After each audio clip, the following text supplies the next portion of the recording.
As much as we enjoyed our time in Tbilisi, after 4 days we started missing the beautiful Caucasus Mountains. And so we left the city to discover another area of the mountain range. We ended up in probably the most iconic Georgian location, Kazbegi. And we got there by riding one of the most interesting and crazy roads of the country, the famous military road. Come with us to view the iconic Gergeti Trinity Church, enjoy unique Caucasus landscapes, and experience the madness of the military road.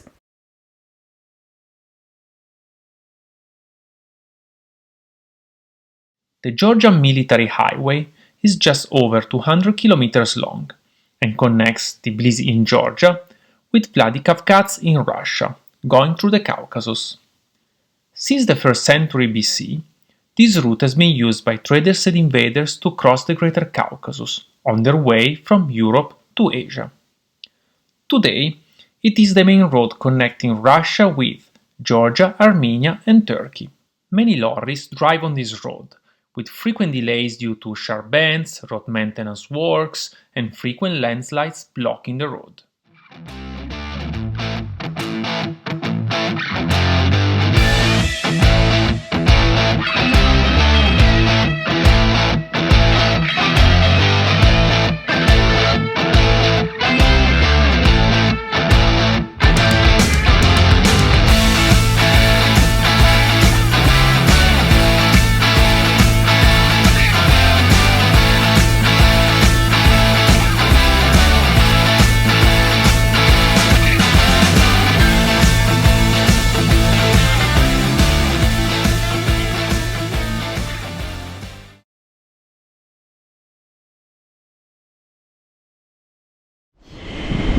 And we're back to the Caucasus Mountains! Woohoo! Yay! We are in a beautiful town called Kazbegi. Kazbegi. And in front of us, this is the guest house where we're staying. This is the balcony of the guest house. And right in front of us, there is probably the most iconic place of the entire country. The Gergeti Trinity Church. Right at the top of that mountain over there.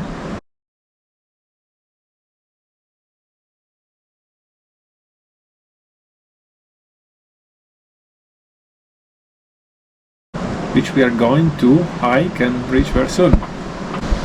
And on the right side, next to the church, we can see from here one of the 3 peaks in the Caucasus, Georgia, which is above 5,000 meters. Is the Kazbegi mountain. We can still see some snow there, the glacier is still there, although much more snow is on the Russian side, on the right side, but yeah, the view is beautiful, it's really beautiful. We are probably not going to hike over there though. It's a bit too high. Thinking about it, maybe. No, we're not. We left the bike at this beautiful village and now starting the hike to the Gergeti Trinity Church. Yes.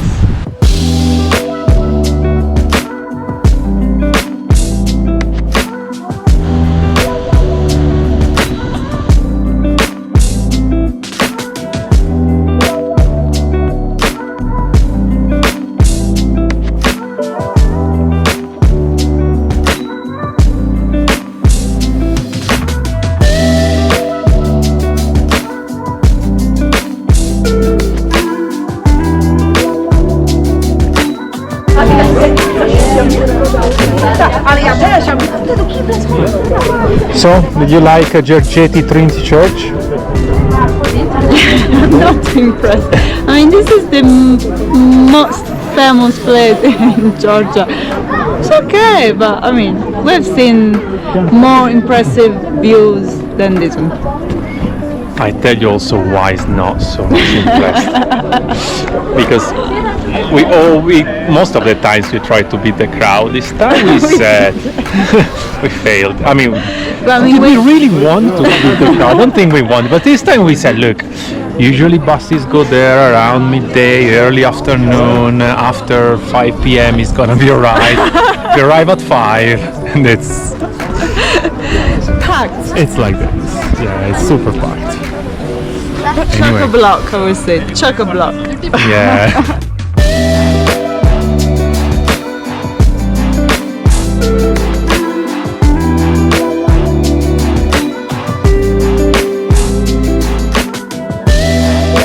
Roger. Roger.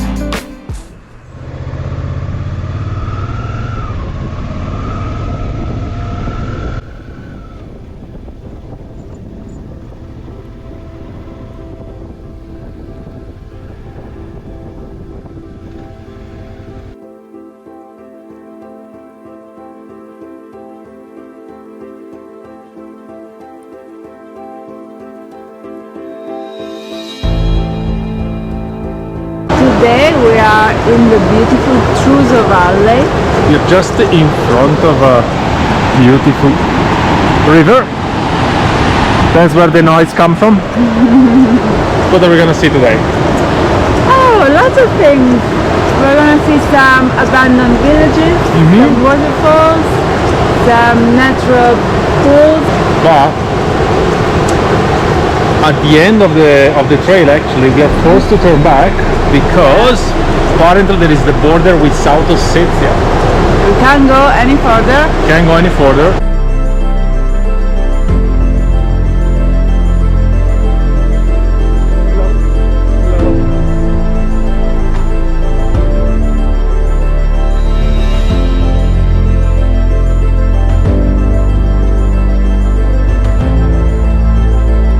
Here we are at Truso Travertine's Natural Monument. These are all calcium deposits, like the ones we saw in Pamukkale in Turkey. Beautiful.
We're getting closer to the border with South Ossetia.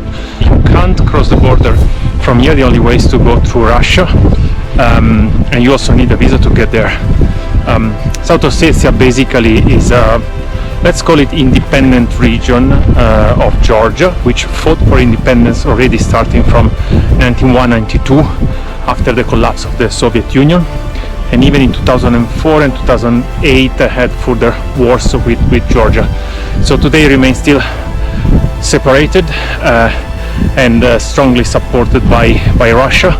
Only a few countries in the world together with Russia recognize it as an independent state.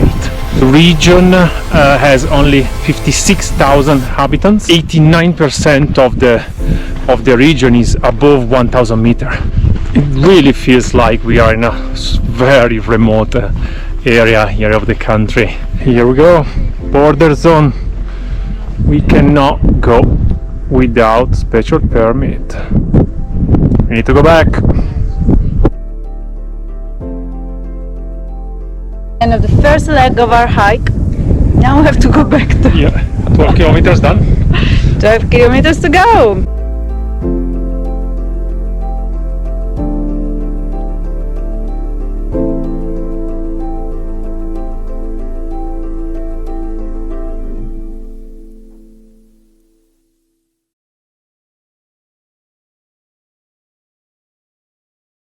We drove the military road again when we left Kazbegi. This time, we took a few breaks to visit some rather unusual and interesting spots along the way.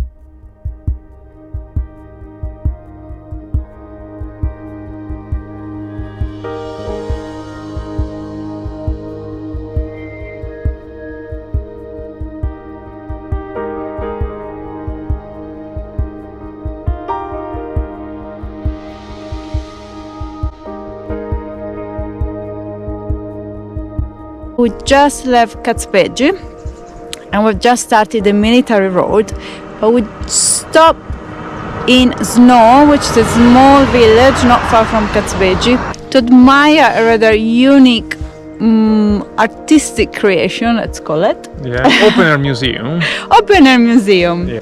They are gigantic heads placed in a field. Would you like to explain a bit what these heads represent? Those heads represent artists of Georgia. Artists and historical figures. Okay, yeah. There also is Jesus for some reason. What is it? That one. Ah, that's right.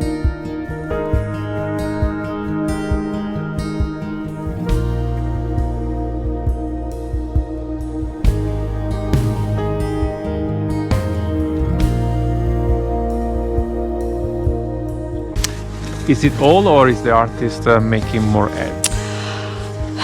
Don't personally know the artist, Okay. but based on what I read, it seems like it still make them. So maybe if we come back in a few years' time, there will be a few more heads. Okay. Maybe there will be our heads. Yeah.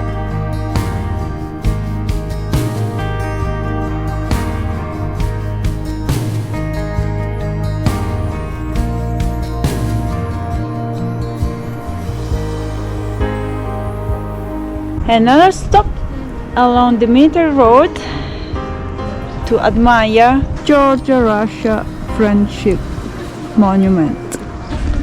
At least the friendship in Soviet times. Yeah. Maybe a few Georgians are not really fan of this monument, but it's still an historical site. 1783, 1983, 200 years. So they're celebrating 200 years from a treaty between Georgia and Russia, where part of Georgia was annexed into the Russian Empire. So I presume the mother and child which are depicted there probably represent Russia being the mother and Georgia being the Protecting child. Georgia, exactly, Yeah, protecting Georgia. And the two churches. Yeah, so they're both Orthodox. We have the typical Georgian style Orthodox church. We've seen many these Yeah, we've days. seen many, so we're very familiar with it now. To the left of the mother and Russian style Orthodox church to her right. Yeah. So what do we think of this monument? I mean, the monument itself is quite nice. Yes. Nice mosaic, just overlooking the valley. Colorful. Yeah.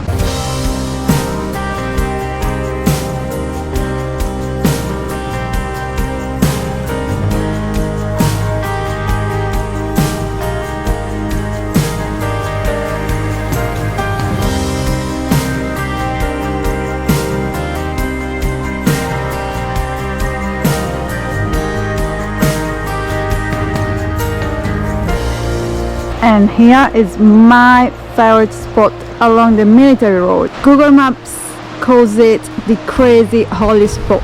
I'm not surprised. It really is bizarre, to say the least. I really like it.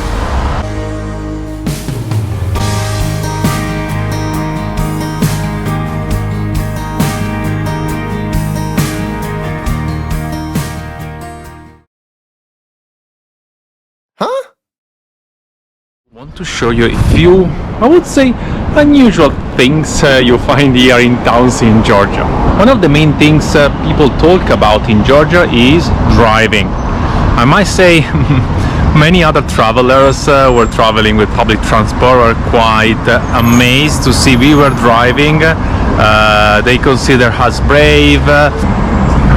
Because Georgian drivers are actually quite crazy. They tend to pass very fast. So you need to be a little bit careful. And also what you need to be careful is the animals around the street.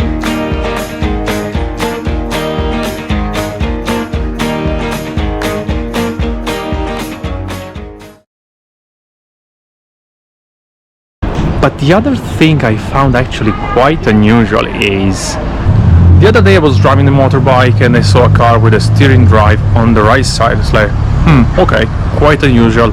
I checked the plate, usually those cars have a British plate. It was a Georgian plate. Then after a few meters I saw another car with a steering drive on the right. It's like, okay, that's really weird. What's going on? So I start to notice basically that a few cars with a steering on the drive, and those cars are all Japanese cars. Why? Apparently in Georgia, until recently, there wasn't any rule about where the steering drive of a car had to be, and so at a certain point importing cars from Japan was very cheap, and so people just started to buy those cars. The Georgian government figured out they had to do something because it's not really good for safety, so now it's not allowed anymore, but still many of those cars are around. There are so many cars without bumpers, so basically cars are involved into accidents, they lose some piece of their car and they just don't replace it. I believe the main reason is because money, they can't afford it, but the second reason is they just don't care. So you see really cars in any type of state, the concept is like, as long as the engine is running, they just go around. Welcome to la rubrica gastronomica di Ale&Ela, where every week I show you some of the traditional foods and drinks of the country we are in. Of course, I couldn't leave Georgia without showing you the oddities of its supermarkets. Enjoy! We're in front of one of the Georgian supermarket chains where we often go for our grocery shopping. In Georgia, it's forbidden to take pictures or videos inside supermarkets. We have no idea why, but we tried once and were told off. So we can't really do that openly. Nevertheless, we'll do our best to show you a couple of things. As you may have guessed, by now Georgians really love their wine, they love their cha-cha, but they also love their beer. In the UK, in Italy, many other countries we've been to, you normally find beer in 330 milliliters bottles or half-liter bottles. But here you also find big, larger beer bottles. We were shocked when we first saw the size of beer bottles in Georgia. So I'll try to get a quick shot of the beer bottles in the supermarket in a minute. And the other thing I wanted to show you is how we found out the price of items at supermarkets. Georgian alphabet is completely different from the Latin alphabet we are used to. So matching the name of the items is not that easy. Luckily, they use the same numbers that we use. So what we do to find out the price of items is match the digits below the barcode of items, and that normally works quite well.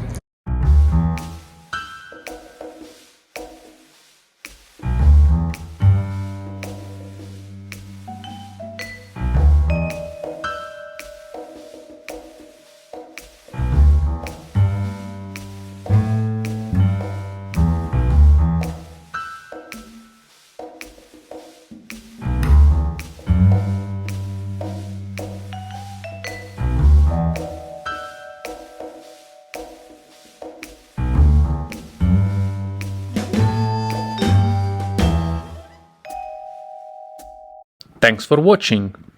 In the last episode on Georgia, we visit the region of Kakheti, famous for its wine production. We also spend a few days with the Kis people of the Pankisi Valley and learn all about their fascinating culture and challenging history. Don't miss it!